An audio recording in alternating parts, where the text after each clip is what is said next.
calcula exactamente lo mismo.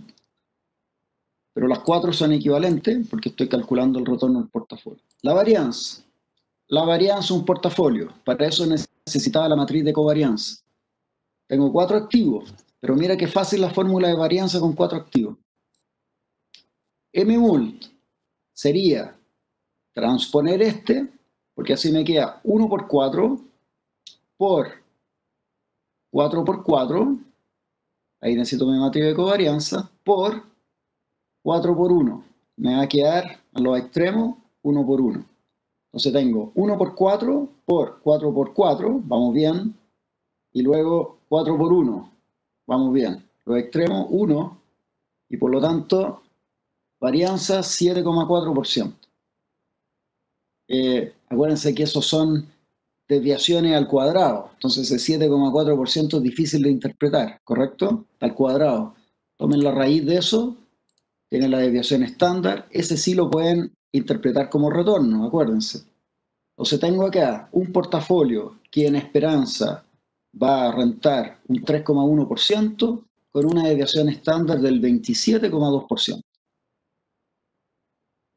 El portafolio, ¿ya? Considerando esa matriz de covarianza. Entonces, para teoría de portafolio, de nuevo, es clave tener esto, es clave tener esto. Antes de volver al PowerPoint, donde vamos a ver la línea en mercado de capitales, quiero aprovechar de mostrarle esto. Vamos a mirar este ejemplo para que entendamos el ABC o para dónde vamos a ir con teoría de portafolio y así después nos vamos al PowerPoint y vamos a entender qué es lo que estamos haciendo. Acá tengo un ejemplo con 2 activos. Entonces supongamos que yo les doy estas condiciones que están acá. Tengo un activo A y B, que entre ellos tienen una correlación de 0,3. Vamos a aplicar aquí de nuevo algunas fórmulas que en este caso sería la varianza con 2 activos. De hecho, esa fórmula la tenemos por acá en algún lado. Vamos a ver si la podemos copiar acá. No, pero esta. Ahora sí. Vamos a agarrar esto. La voy a copiar al Excel para que la tengamos a mano. Vamos a copiar esta fórmula por acá. ¿Ok? La tenemos ahí a mano. Aquí le estoy llamando X1, la proporción invertida en el activo 1, que en este caso podría ser el activo A. X2, la proporción o el W que teníamos en la planilla anterior, invertida en el activo 2. Ahí tienen ustedes la forma de varianza de un portafolio con 2 activos. Ustedes en su casa pueden demostrar que esta fórmula con 2 activos se generaliza con esta fórmula que está acá. Es decir, esa fórmula que ustedes ven aquí, déjenme ver nuevamente si es que puedo escribirla insertando una ecuación. Ecuación. Vamos a ver si ahora me resulta, si no, por lo menos en lo que yo escriba, a ver si ustedes logran ver bien. Le vamos a llamar a ese vector W, primero voy a poner, a ver, esto primero es sigma cuadrado igual, ¿ya? Voy a poner W traspuesto. Traspuesto significa que si el vector está en columna, como lo ven acá, lo voy a poner en fila. Eso por la matriz B. B es mi matriz de covarianza que está acá abajo. B mayúscula en general, ¿no? Vamos a tratar de corregir esto. B mayúscula. Y multiplicado por W. No, no quiero. Tengo que escribir eso. ¿Ok? No, pues. Ahí me echó a perder.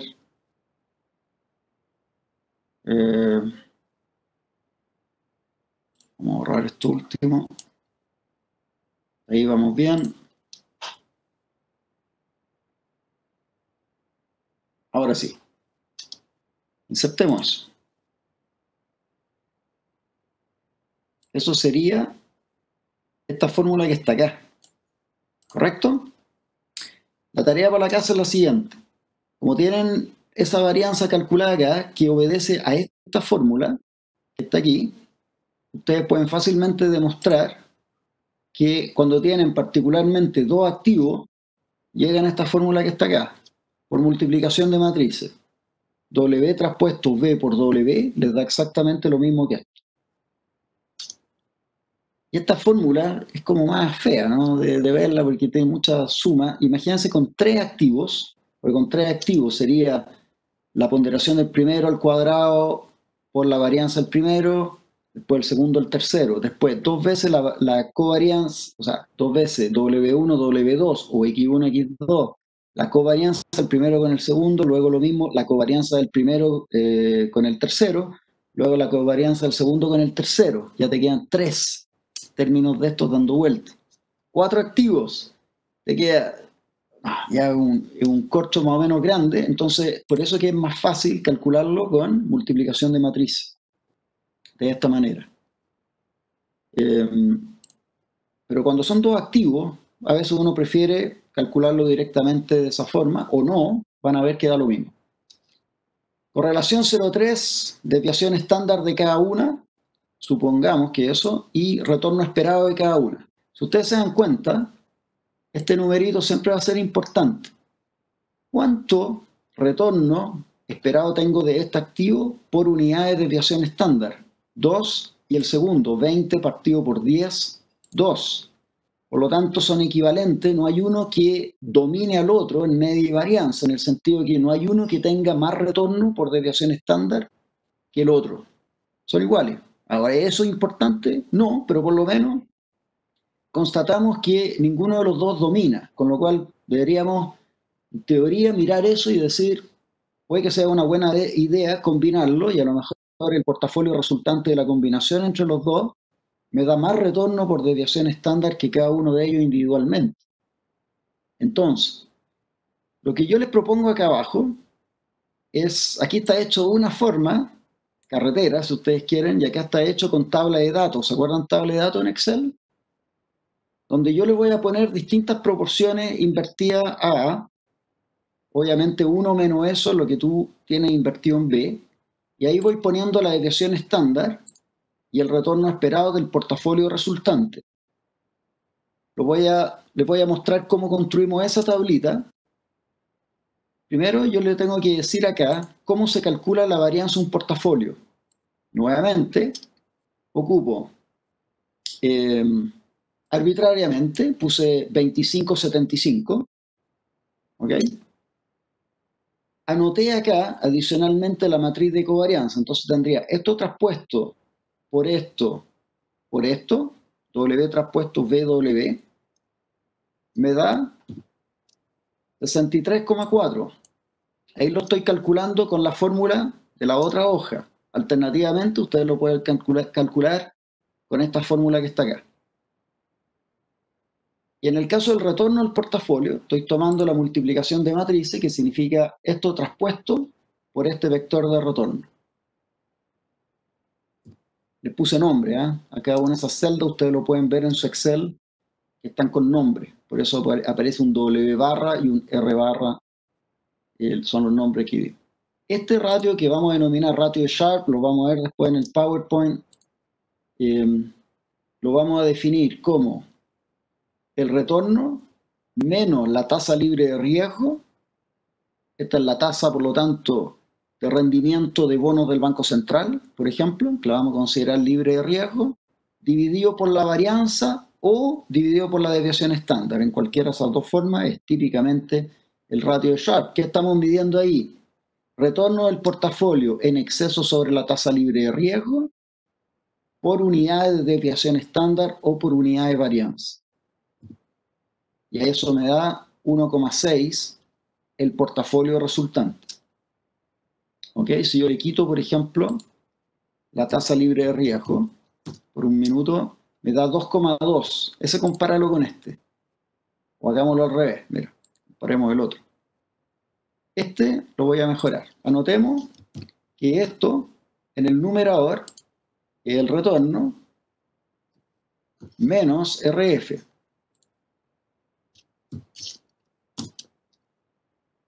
Esto es el retorno del otro, menos RF, partido por la desviación estándar. Profe, Ajá. que yo tengo una consulta que usted coloca la tasa libre de riesgo del bono Banco Central, pero ¿a qué horizonte de tiempo? Depende. Típicamente uno busca que sea más o menos entre 5 y 8 años. Y de hecho, algunos de ustedes creo que me preguntaron eso en la tarea. ¿Qué horizonte para el bono de la empresa, digamos? Entonces uno piensa 5, 8 años, pero además depende mucho de qué bono efectivamente está emitiendo el Banco Central. Si es que yo quiero observar RF, que además nos abre una pregunta conceptual bien fuerte. Lo que vamos a ver de aquí en adelante supone que RF no cambia. Entonces, cuando uno mira la tasa de descuento de un bono cualquiera, y particularmente un bono del Banco Central, uno ve que la tasa de descuento cambia permanentemente, igual que el bono de empresa que ustedes estuvieron evaluando. Por las distintas condiciones de mercado, todos los días, obviamente, el precio fluctúa y por lo tanto la tasa de descuento fluctúa. Pero todo lo que vamos a hacer supone que RF es fijo. Entonces hay dos escuelas en esto. Una escuela es, toma el bono del Banco Central a la tasa que fue emitido, por lo tanto a la tasa cupón, porque esa se supone que no se mueve nunca más, según el modelo. Entonces tú anotas eso como RF. De nuevo, no nos confundamos igual que en la tarea 3 con los horizontes. Si todo esto está anual, RF está anual. Segunda escuela, no, RF cambia. Aunque el modelo diga que no cambia, yo veo en la práctica que sí cambian. Pero entonces, ¿qué es lo que tendría que hacer? Toma la tasa de descuento del bono durante una ventana de tiempo, la promedia, dice que es RF. De nuevo, teniendo cuidado que ese horizonte temporal, si es que es diario, si es que es semanal, mensual, después lo pasa a anual, si es que todos los datos están en anual. ¿Ok? Para no confundir nunca las frecuencias mensuales con anuales, con diarias, todo siempre a la misma frecuencia y todo siempre fijarse si es nominal o real. ¿Ok? Puede ser todas las tasas real o todas las tasas nominal, no mezclar. Así que eso me permitió, entre paréntesis, darle ese tip sobre dos escuelas. Es decir, una que te dice RF fijo, así que toma la tasa cupón de ese bono del Banco Central, supongamos emitido 8 años, y otro te dice, puede ser este bono emitido 8 años, el de 5, el que tú quieras, pero yo lo que voy a ver es el precio diario de ese bono en un horizonte de tiempo suficientemente largo y lo voy a promediar. Y ese es RF. O yo se los doy. Pero no, yo creo que para el examen yo les voy a pedir que ustedes mismos lo busquen, ¿ya? Puede que en alguna pregunta yo les diga si RF es particularmente 5%, 2%, qué sé yo, ¿cómo cambia su resultado, por ejemplo? Eso puede ser una pregunta también para el examen. Ok, tenemos esto. Tenemos la matriz de covarianza que está acá. Tengo calculado este ratio de Sharpe que está acá. Ahora, ¿qué es lo que hice acá con estos que están calculados sobre los activos individuales? Tomé, entonces, el retorno de cada activo. Pues lo dividí por varianza, perdón. Hacerlo comparable. Bueno, está bien. La raíz de la varianza, estamos bien. Y acá, como lo hice, la raíz de la varianza. Estamos comparando lo mismo. Ahora estoy tomando 10 menos 5 partido por la raíz de la varianza. Y acá 20 menos 5 partido por la raíz de la varianza. Como ahora le estoy restando la tasa libre de riesgo, se nos genera una pequeña diferencia entre los dos. Pero lo que les quiero comentar es lo siguiente. Este me paga 1% por unidades de desviación estándar por sobre la tasa libre de riesgo. Esto me paga 1,5% de retorno por desviación estándar en exceso sobre la tasa libre de riesgo. Y este portafolio combinado que yo les estoy proponiendo a un 75-25 me da 1,6. A ver, cambiemos el portafolio. Pongamos acá 50. 50 y 50 en el activo A y en el activo B. Mira, el ratio queda más o menos igual. Déjame ver si es un tema decimal acá. 1,61. Vuelvo a los 25. 1,57. Si voy a 10, cualquier cosa arbitraria, 1,53.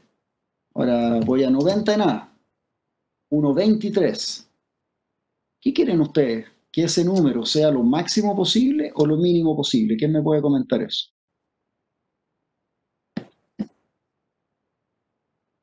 Si esa es la rentabilidad, yo esperaría que fuese siempre lo máximo posible.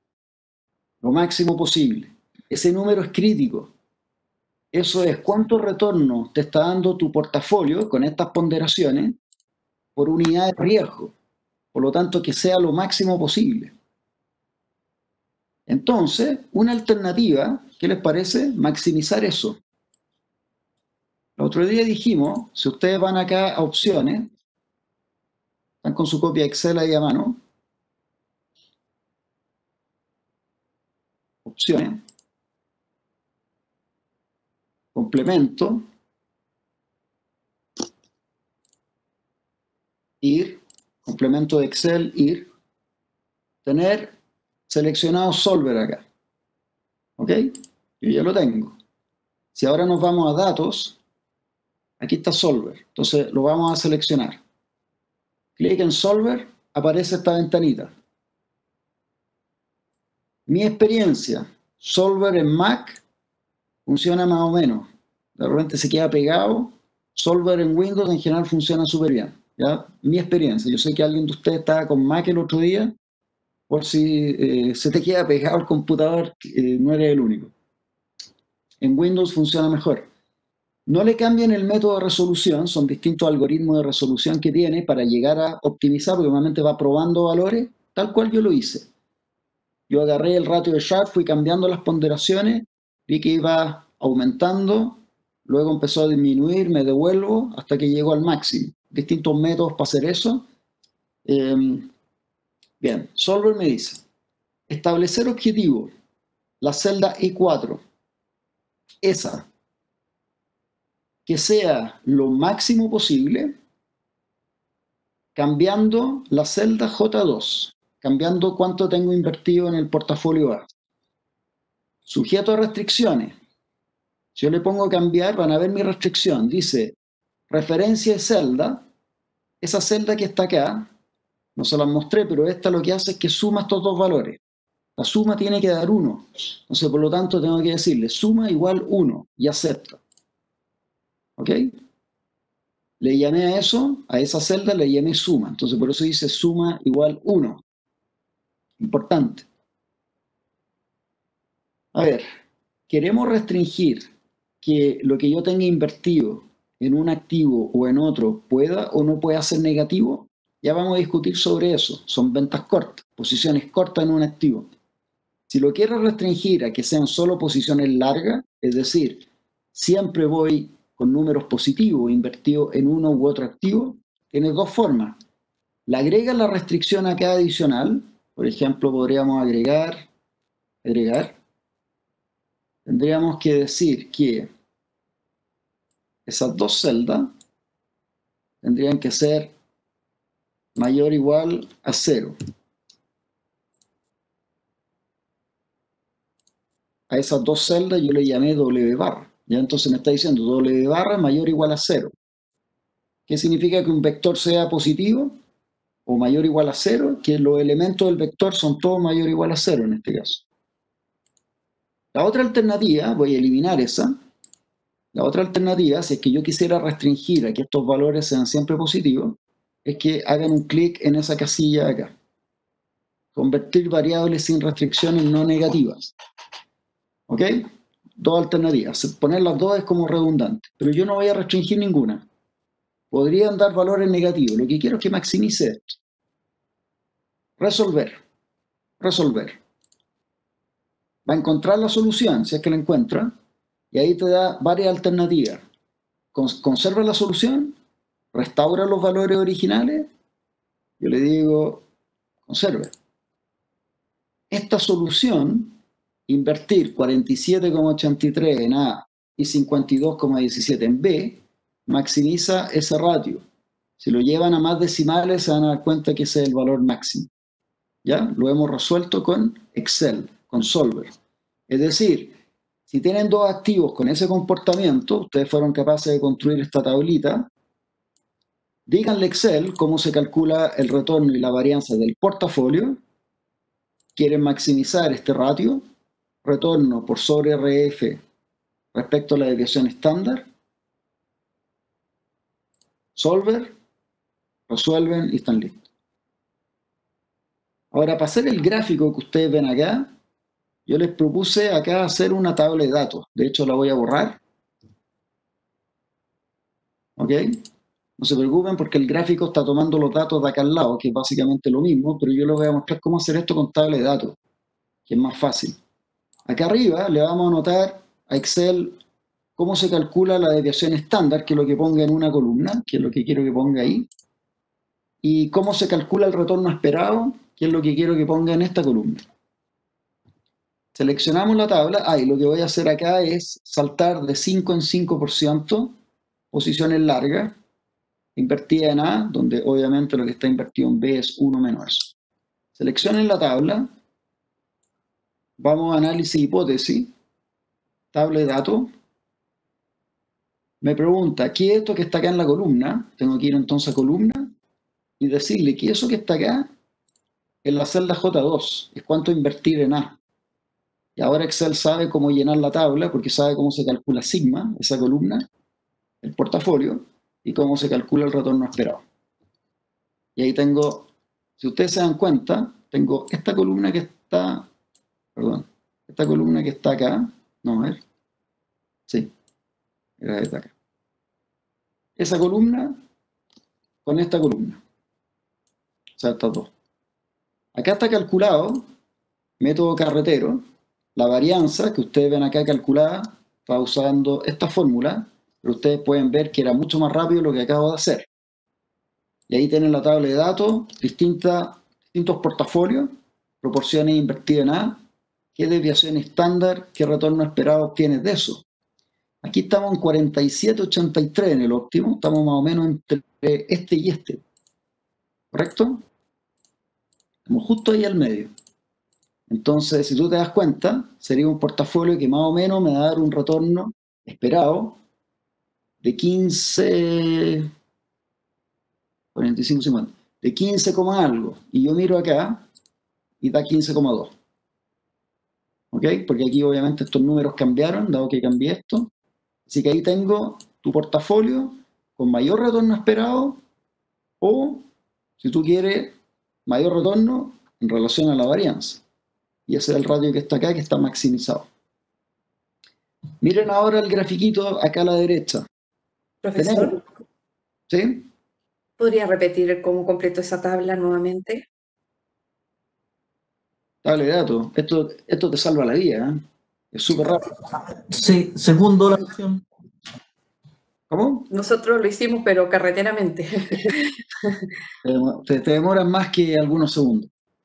Entonces acá, primero siempre una tabla de datos, dile a Excel qué quiere que ponga en cada columna. Entonces tengo que referenciarle un valor arbitrario, ¿eh? No tiene por qué ser el valor óptimo ni mucho menos.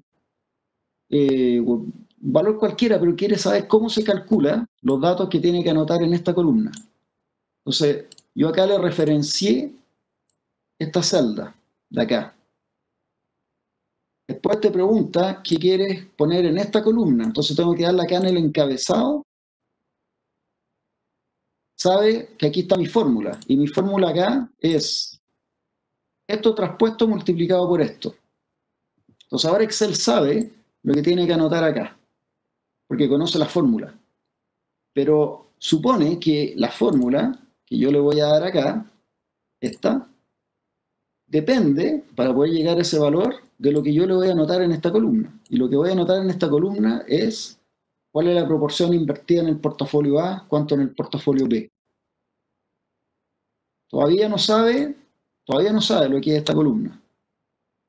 Va a ver solo los encabezados. Entonces, selecciono la tabla completa, análisis hipótesis, tabla de datos, y ahora sí, Excel te pide, explícame, bueno, si esto está en fila, la nota ahí que es lo que arbitrariamente escribiste como puras constantes en fila, pero como esto está en columna, me está preguntando qué es esto.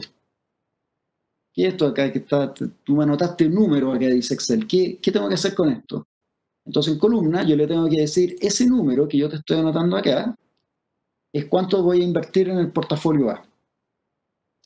Ahora Excel ya tiene todos los datos porque sabe que estos números que yo le puse acá, entonces va a agarrar todos estos que están acá, sabe que el número acá, entonces va a agarrar por ejemplo el 0,30, lo va a anotar acá, sabe que esto va a ser 0,70 y hace todos estos cálculos y me va a anotar entonces cuánto es la desviación estándar y el retorno esperado cuando yo invierto en A esas proporciones que están ahí. Y ahí está. Lo hace muy rápido. Cambio acá, como pueden ver, yo lo calculé también a los métodos carreteros, digamos, ¿no? Está calculado acá, entonces ahí uno se demora un montón por las puras. Si miramos ahora el gráfico que está acá, el gráfico que está acá me está mostrando esas combinaciones que ustedes ven ahí entre el activo A y el activo B. Por ejemplo, ese punto que están viendo ahí es si yo invirtiera el 100% en el activo A, que tiene un retorno del 10% y una desviación estándar de 5, y ese punto que ven acá es invertir todo en B con esa desviación estándar que está acá. ¿Ok? Y todos los puntos intermedios que ven acá son combinaciones entre A y B, que son las combinaciones intermedias que ustedes ven acá. Ahora fíjense la magia de esta cuestión, para que entiendan o vean. Voy a ocultar esto para que se vea un poco mejor. ¿Ok? Oculté nomás. Acá tienen los portafolios. Voy a cambiar esta correlación. Vamos a anotar acá un 1. ¿Ok? Mira lo que pasó. Si la correlación entre el activo A y B, cada uno tiene su retorno esperado, su desviación estándar. Pero si la correlación entre los dos es 1, significa que en esperanza se mueven exactamente igual. ¿Ya? Exactamente igual. Si yo hago un portafolio entre dos activos que se mueven exactamente igual, es una simple línea recta entre el activo de menor retorno, que está acá, y el activo de mayor retorno, que sería el B, que está ahí arriba. Combino los dos y no hay poder de diversificación. ¿Qué significa eso? Que tengo el clásico trade-off entre riesgo y retorno de manera lineal. Eso significa, si yo quiero ese portafolio que está ahí, que me rente en esperanza un 17%, bueno, usted va a asumir este riesgo adicional, que es justo una combinación lineal entre los riesgos del activo A con el B. Simple. Sin embargo, vámonos a un caso intermedio. ¿Qué pasa si la correlación no es perfecta? ¿Qué pasa si es 0,7? Esto se empieza a curvar. ¿Qué pasa si es 0,3, como era el ejemplo original? Se curva mucho más. Paremos ahí un poquito. Miren esto. Ese era tu activo A individual. Ahora tengo la alternativa, por el mismo riesgo, de irme a un portafolio que está acá arriba, que tiene el mismo riesgo y tiene estrictamente más retorno. Ahí arriba.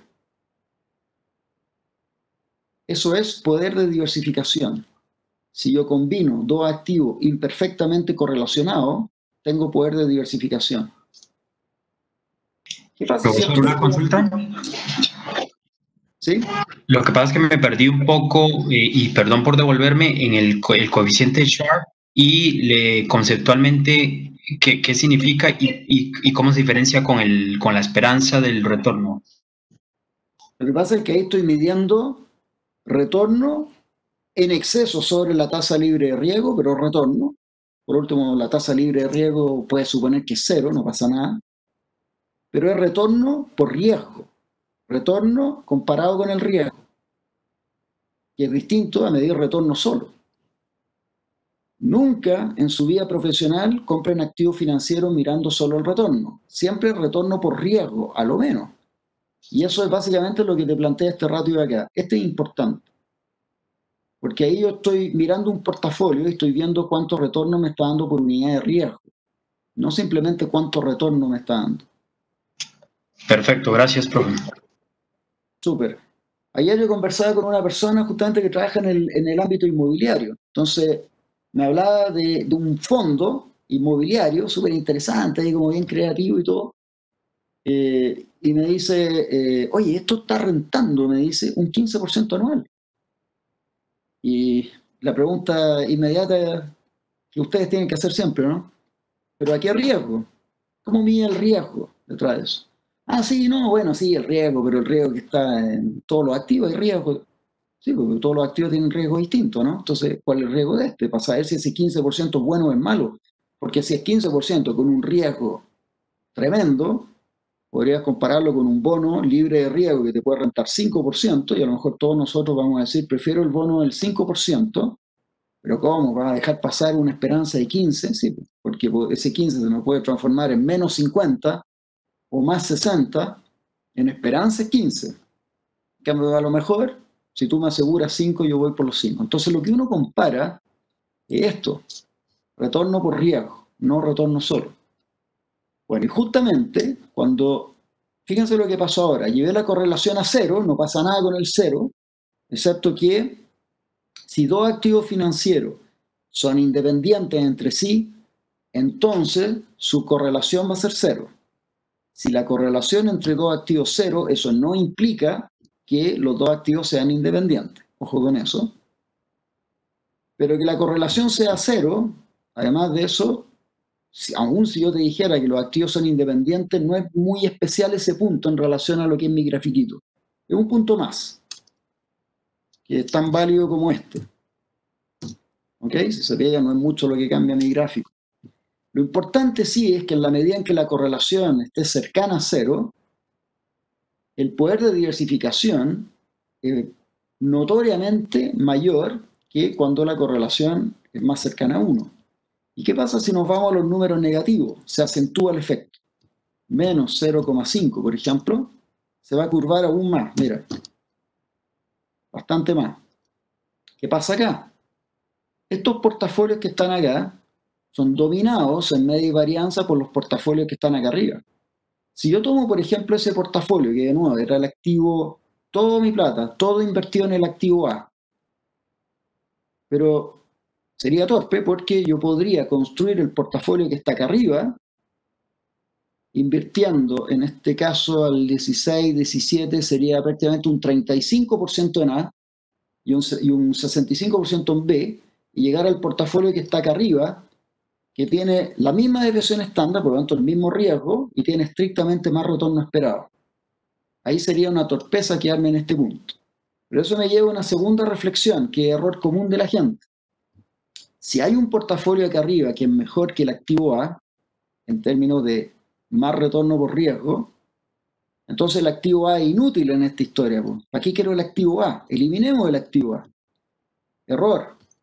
Para poder llegar al punto que está ahí arriba, necesita el activo A. Lo que pasa es que la combinación muy especial del activo A con el B que me permite llegar al punto que está ahí arriba. Y la gente a veces dice, todos los portafolios que están acá, si hay activos aquí, los voy a desechar. No, no los va a desechar. Lo que pasa es que va a invertir en ellos en su justa proporción para poder acceder al portafolio que está acá al otro lado. A, por lo tanto, es un activo individual ineficiente en media y varianza. Pero los activos ineficientes son necesarios para poder llegar a activos eficientes, que serían los portafolios que están acá arriba. Es decir, A es necesario combinarlo en una cierta forma que me permite llegar al portafolio que está ahí arriba. Así que no cometan ese error de desechar activos ineficientes porque dicen, este activo es ineficiente. Lo va a necesitar igual. En la medida en que no tenga correlación igual a 1, te va a ayudar a diversificar el riesgo. Como lo estamos viendo acá, se te va curvando esto y eso te permite acceder a portafolios de más riesgo, de más retorno al mismo riesgo o para un mismo retorno, menor riesgo, que son equivalentes conceptualmente. ¿Ok? Maximizar el retorno por riesgo o minimizar el riesgo para un retorno determinado. Y en el extremo, menos 1, lo que va a pasar ahora se nos genera una línea que llega hasta el origen y luego una línea que sale hacia abajo. Y eso significa que entre los dos activos que estén perfecta y negativamente correlacionados, nosotros podríamos encontrar una combinación muy especial entre los dos, que está más o menos por acá en este caso. Si ustedes se dan cuenta, aquí donde la varianza prácticamente es nula, donde ahora tengo una proporción de 65% aproximadamente en A y 35% en B, que va a tener ese portafolio cero varianza. Acabo de construir un activo libre de riesgo si es que tuviera dos activos perfecta y negativamente correlacionados. ¿Ok? Obviamente todos los portafolios que están acá abajo están dominados en media y varianza por los portafolios que están arriba, porque todos estos portafolios arriba, por ejemplo ese, tiene el mismo riesgo que el que está acá abajo, pero estrictamente más retorno. Entonces tú siempre vas a preferir los que están arriba, nunca los que están abajo, en esa parte de la curva. ¿Ok? Vuelvo a lo otro, por último. Mostrar. Y voy a volver al ejemplo original que era con 0,3. Ahí está el 0,3. Recuerden que RF es 5. RF lo tengo anotado acá en el gráfico en ese punto. Creé en el gráfico esa línea roja, muy especial, que le vamos a poner un nombre ahora. RF está ahí, es 5. Tiene 0 riesgo, lo pueden ver acá. Y ese otro punto que está ahí también es bien especial. Saqué el punto que habíamos calculado acá, el que maximiza. Y por lo tanto, ese punto está más o menos en un 17%, está como por acá.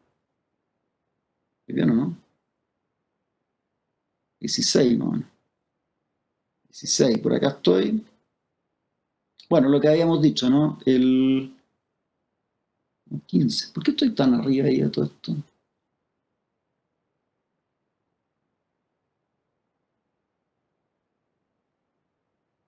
Ah, no, está bien. Mira, ese punto que está acá entonces sería, bueno, efectivamente este portafolio,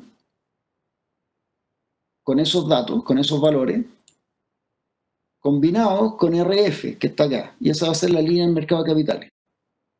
Me voy a poder ubicar en un punto por acá, por allá, donde yo prefiera.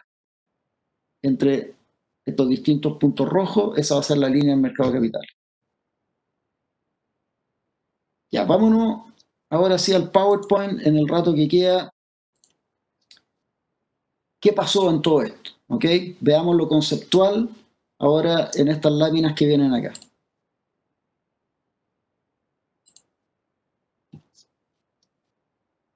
Bueno, yo voy a hacer el supuesto que todo esto que estoy contando para ustedes no es nuevo.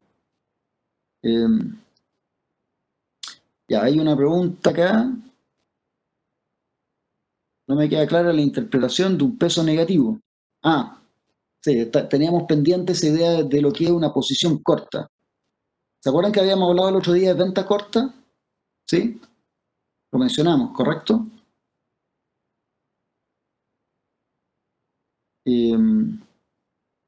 Mientras tanto, Silvana, tú me puedes aclarar, no entendí muy bien tu pregunta, porque tú dices, no se está diversificando. ¿A qué te referías con eso?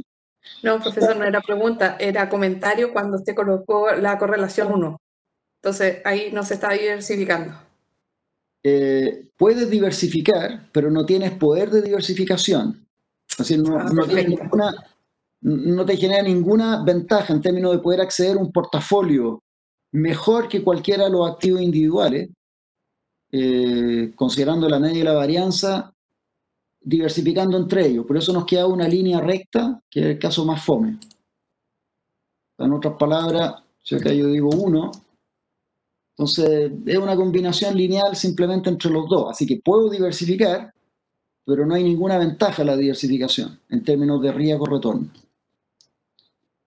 Ya, y volviendo a la pregunta de José, estábamos diciendo lo del tomar una posición corta significa vender un activo que no tienes. Entonces, en un portafolio significaría vender, por ejemplo, acciones de Copec. Si tú dices quiero ir con Copec, va a la corredora, acuérdate, creo que lo habíamos comentado. Wow, me apareció un mensaje que mi conectividad está mala, pero en el otro computador parece. Ustedes me escuchan bien, ¿correcto? Se está cortando mucho, profesor. No, Sí, se entrecorta. a ver, déjeme, Y ahí lo dejamos de ver. a ver, dame un segundo, me voy a cambiar a...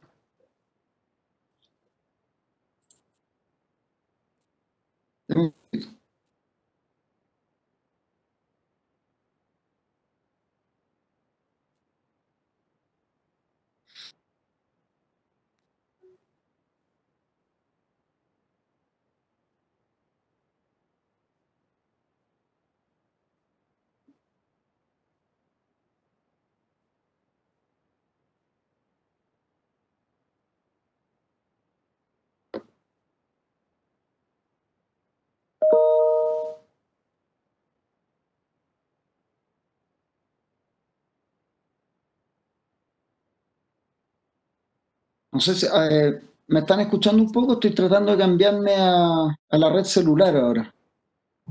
Sí, se escucha, profesor. Ya mejor. Ya, igual estoy ahí atento, dejémoslo ahí un rato para no perder el hilo. Y si no, me voy a cambiar a... Aquí tengo red móvil, que me cambio a la red móvil. Disculpen, tengo que comprarme de estos aparatos que te replican el Wi-Fi, porque como estoy lejos del módem, yo creo que a veces me genera problemas. La venta corta, muy bien, José. Pusiste correctamente ahí la definición. Es especulativo en general, eso es correcto, pero yo estoy apostando que el precio del activo financiero va a bajar. Entonces, mi portafolio, si quieres, para ahorrarnos un poco toda esa explicación, que yo entiendo que ya la dimos, voy a retroceder acá un poquito.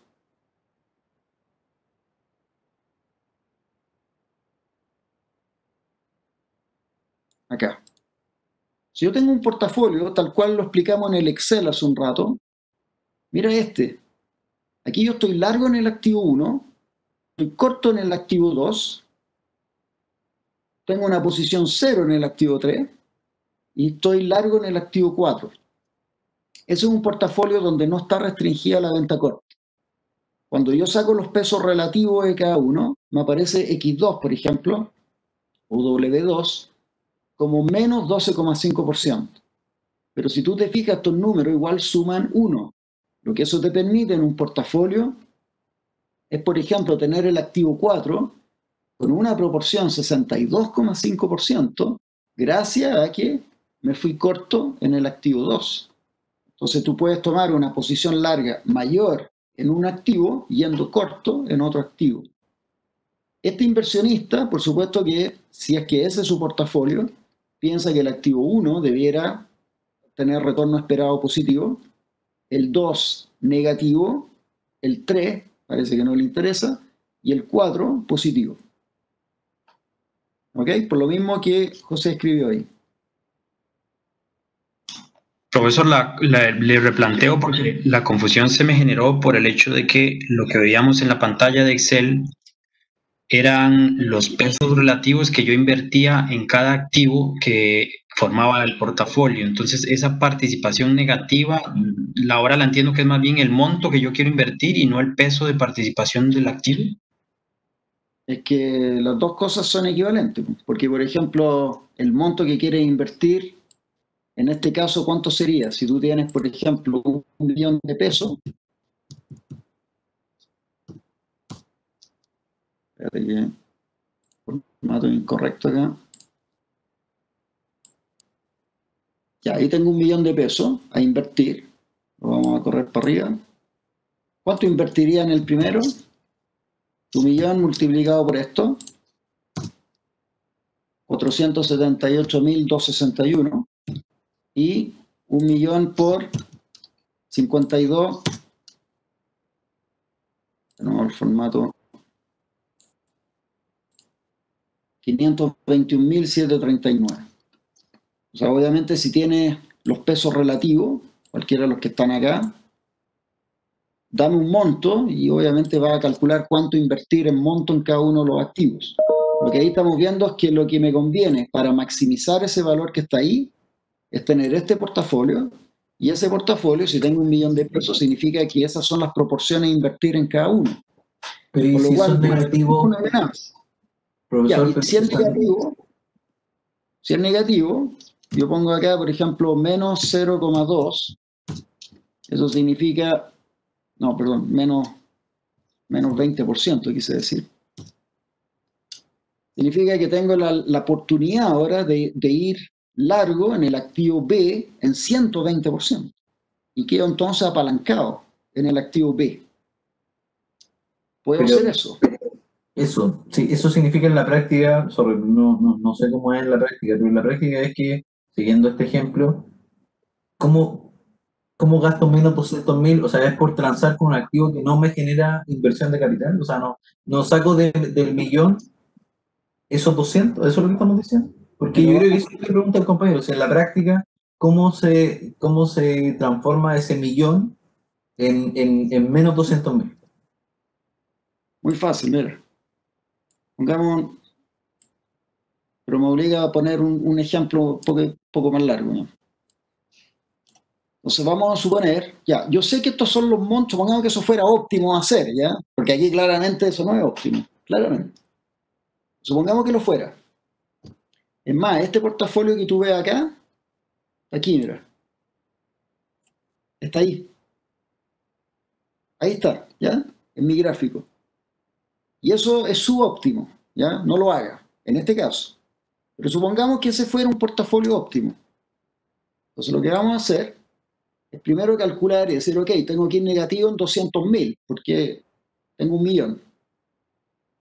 Y digo que son, ¿qué es el activo A? Entonces, bueno, el activo A son acciones de Copec. Entonces, vamos a mirar hoy día cuántas acciones hay en circulación y a qué precio. Entonces, vamos a mirar el precio y supongamos que yo te dijera el precio 50. ¿Ok? Ahora yo puedo calcular cuántas acciones corresponden a esos 50. Sería eso partido por 50.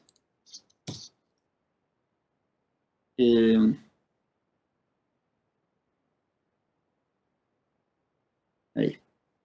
Supongamos que el precio del otro activo en él, por decir algo, está en 100. Entonces yo tendría que salir a comprar esto partido por esto.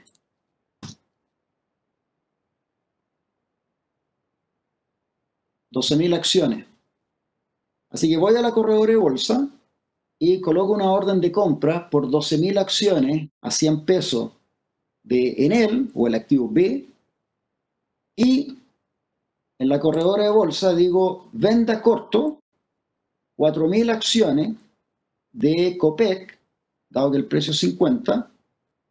¿Y eso qué significa? Que la corredora va a agarrar mi orden, va a tomar de su portafolio o de un cliente que no tenga problemas, no haya restringido venta corta con sus acciones, agarra las acciones de su portafolio, vende 4.000 de esas acciones y me entrega los 200.000.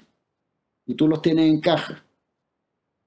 ¿De qué te sirven esos 200.000 en caja? De mucho, porque como tú tenías 1.000.000, ¿de dónde vas a sacar el 1.200.000 que querías invertir en él? Entonces son los 200.000 que te pasaron por la venta corta, más el 1.000.000 que tenías, y ahí tienes el 1.200.000 que está acá. Entiendo perfecto, profesor. Ok, súper. Pero terminemos igual el ejemplo. Recuerda que, por lo que puso José acá, nosotros estamos apostando que en T igual 1, cuando yo quiera cerrar esta posición, porque esto no la puedo tener abierta eternamente, acabo de vender acciones que no son mías, entonces tengo que devolverlas en algún momento en el futuro, y eso se coloca en la orden. Esta posición la voy a cerrar en 90 días, en 30 días. A veces incluso se hace dentro del día, que de hecho es re común, es lo más común, ¿ya? Por ejemplo, tomé una posición corta a las 9 de la mañana, la voy a cerrar antes del mediodía, ¿ya?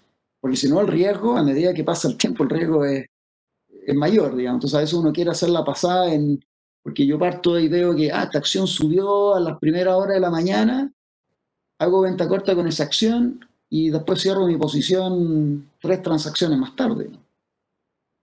Pero como sea, yo me comprometí a una fecha a cerrar esta posición.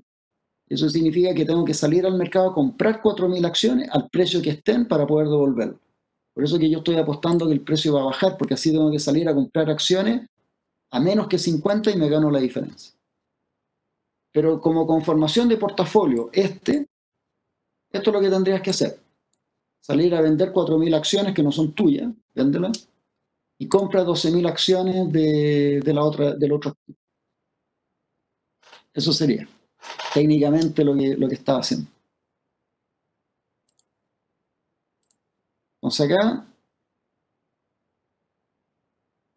vamos de nuevo a esta famosa idea de que como estamos mirando hacia adelante, hay riesgo. Entonces, como hay riesgo, pensemos en tu riqueza como si fuera una lotería. ¿Ya? Nosotros en finanzas le llamamos lotería a los prospectos riesgosos, a los activos financieros. Un activo financiero es un prospecto riesgoso. Aquí vamos a hacer un par de cálculos en un ejemplo, ya que nos va a poder ayudar a determinar la línea del mercado de capitales, que es la que nos apareció acá en nuestro Excel misteriosamente. Esa línea roja que estaba acá, no ahí, sino que cuando había optimizado el portafolio, que era, ya ni me acuerdo, vamos, hagámoslo rápido, vamos de nuevo al Excel, al Solver.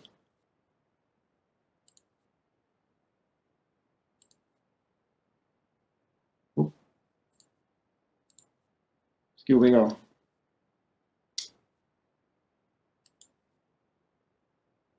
Yo estaba diciendo que eso pasaba en Mac, ¿no? Ahora veo que Windows también se queda. Ahí salió.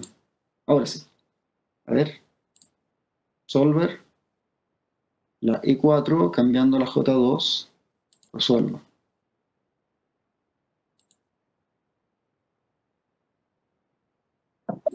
Es que yo creo que tienes que cambiarle los W. ¿Perdón? Los W iniciales tienen que cambiarlos para que funcione, yo creo. No debiera. O colocar la restricción de que el W sea positivo.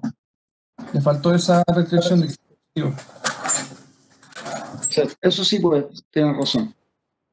Démosle la restricción. Ahora sí. Eso era. Bueno, ahora es que para que puedan ver la línea del mercado de capitales, porque ahora lo optimicé y ese punto, si tú te das cuenta, ese punto rojo que está ahí, no es posible encontrar un punto que te dé más retorno por el mismo riesgo, porque te saldría de lo que vamos a llamar a partir de ahora la frontera eficiente. ¿Eficiente en qué? En media y en varianza. O desviación estándar. Entonces ese punto es importante. Ese es el que maximiza la pendiente de esa línea roja. Esa pendiente no puede ser mayor a lo que sale ahí. Esa es nuestra línea en mercado de capitales que vamos a ir a buscar ahora. Entonces el ejemplo es el siguiente. Me quedan 3 minutos. Vamos a ir a la pausa 2. A la vuelta vamos a tener que terminar esto. Supongamos que tu riqueza es 100.000. Y vamos a suponer que pueden pasar dos cosas. De ahí la idea de lotería. Que tu riqueza termine siendo 150.000 o que termine siendo 80.000. Eso ocurre con probabilidad 0,6 y 0,4 respectivamente. ¿Cuál es tu riqueza esperada? Esta probabilidad multiplicada por 150 más esta probabilidad multiplicada por 80 te da 122.000. ¿Podemos calcular la varianza de tu riqueza? Sí. Sería, acuérdense, la esperanza de las desviaciones al cuadrado. Entonces tomo una desviación primero, el 150, menos la esperanza al cuadrado multiplicado por 0,6 más 80 menos 122 al cuadrado por 0,4. Y eso te da un número extrañísimo que está ahí, porque en el fondo es riqueza al cuadrado. Saco la raíz de eso para tener la desviación estándar y ahora sí lo interpreto como valor 34.193. Reflexión sobre esto, para que entiendan bien, por favor, el concepto de desviación estándar. Si yo tomo mi riqueza esperada, 122, más una desviación estándar, vamos a mi calculadora de nuevo, 122 más, ¿cuánto dijimos? 34, lo estoy redondeando bastante acá, 156.000, una desviación para arriba, 122 menos 34, 88, una desviación hacia abajo. Entonces, si yo tomo un intervalo y digo, la riqueza esperada es 122, una desviación estándar para arriba me quedaba en, ¿cuánto dijimos? ¿Ustedes se acuerdan? 134. Muchas gracias. Y una desviación estándar hacia abajo, 88. Ahora una pregunta para ustedes.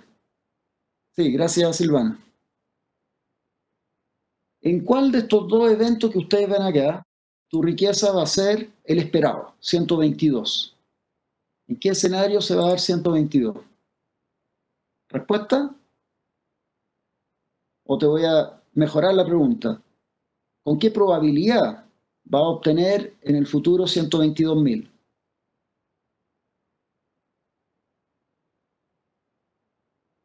Cero, muy bien. ¿Con qué probabilidad va a obtener los 156.000?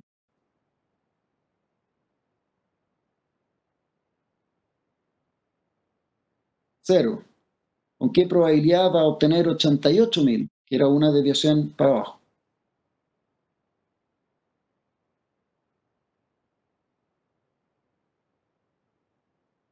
¿Cómo? No, no cualquier valor puntual. De hecho, 150.000, probabilidad 0,6. 80.000, probabilidad 0,4. Eso que dijimos la vez pasada es cuando teníamos una función de repartición continua.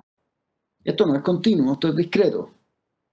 Pero lo que sí ocurre es que sé que hay dos valores posibles, 150 o 80, y que ocurren con probabilidades que las conozco. Entonces, cuidado cuando uno calcula los promedios y las desviaciones estándar. A veces en ese intervalo, ese promedio, esa desviación estándar, no van a ocurrir nunca. Y ese es el gran error de los promedios, ¿no? La mediana en ese caso es un poco mejor, porque la mediana, por último, yo sé que existe en un mundo discreto, particularmente cuando tiene observaciones impares. Si yo pregunto, por ejemplo, quiero calcular la edad promedio que hay acá, y tomo, supongamos, 3 individuos, ¿no? Entonces uno me dice, a ver, o tomemos 2 individuos, 2. Uno me dice 18 y el otro me dice 20. Promedio 19. ¿Cuál de los dos tiene 19? Ninguno, pero en promedio tienen 19. Yo sé que o tienen 18 o tienen 19. Volvamos al ejemplo con 3 individuos. 18, 19 y 20. ¿Ok? Entonces, promedio 19, mediana 19. Voy aumentando el número de observaciones. Hasta ahí vamos bien. La mediana existe y por lo tanto va a ser justo el valor del medio. Pero la media te puede dar un valor, como nos está pasando acá, el 122, que no existe, te queda entre medio de dos valores. Entonces, por lo tanto, uno cuando interpreta esto, tú dices las encuestas electorales, las encuestas de no sé qué, estudios de mercado. Entonces uno dice, el individuo promedio encuentra que el teléfono tiene que ser negro. Ya, pero ¿cuál es el individuo promedio? ¿Ok? Defínelo. ¿Dónde está? A ver, con nombre y apellido, ¿quién es? No existe. Entonces a veces hay que tener cuidado. Pero a lo mejor nadie te dijo que el celular tenía que ser negro. Lo que pasa es que en promedio te digo que era negro. ¿Ok? Para llevarlo un ejemplo a lo mejor medio extremo, pero hay que tener cuidado cuando uno calcula estas cosas. Es la lección a lo mejor de esta lámina. Ahora, ¿qué estoy haciendo acá? Te voy a dar la posibilidad de invertir en este prospecto riesgoso, o sea, en el fondo poner tu riqueza en riesgo, o darte un prospecto libre de riesgo. Por ejemplo, que tú tengas la posibilidad de depositar tu riqueza a una tasa libre de riesgo.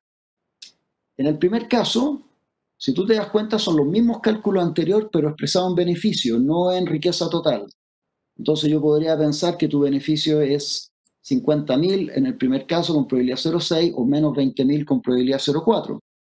Y el prospecto libre de riesgo te dará un beneficio de 5.000 a todo evento. Entonces tu beneficio esperado arriba será de 22.000 y el beneficio esperado abajo será de 5.000. Hay un premio por riesgo de 17.000 y con esto nos vamos a ir a la pausa. ¿Ustedes cuál prefieren? ¿El prospecto riesgoso o dejar tu riqueza, supongamos, invertida en un depósito a plazo que te va a pagar 5.000? Agarra tus 100.000, depósito a plazo 5.000. Agarra tus 100.000, Conchitoro, San Pedro, lo que hablábamos al inicio. Y tienes dos posibilidades, beneficio 50.000 o pérdida de 20.000. ¿Cuál prefieren? Con ese premio por riesgo.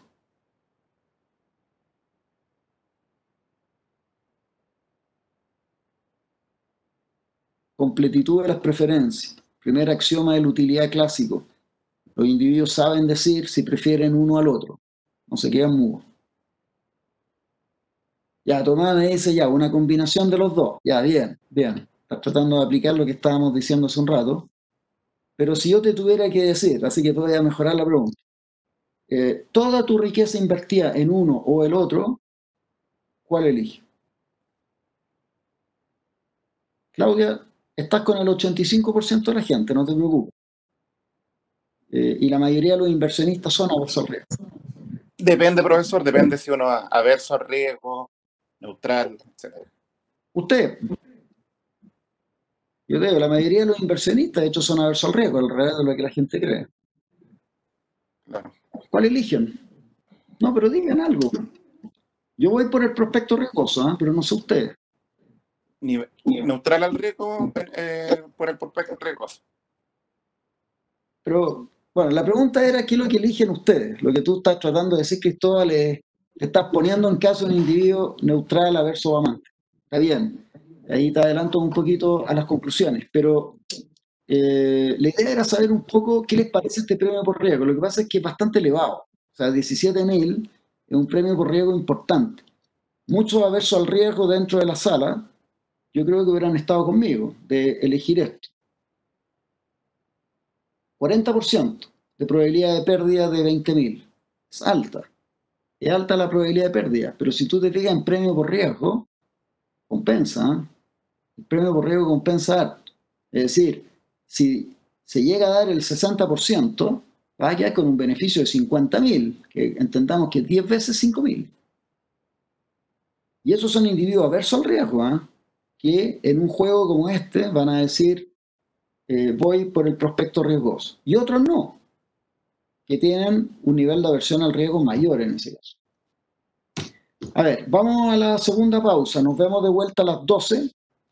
Y para cerrar esta historia, porque necesitamos justamente entender qué pasó dentro de mi planilla Excel, lo vamos a generalizar a un ejemplo que traje con 4 activos y esa es la clase de hoy.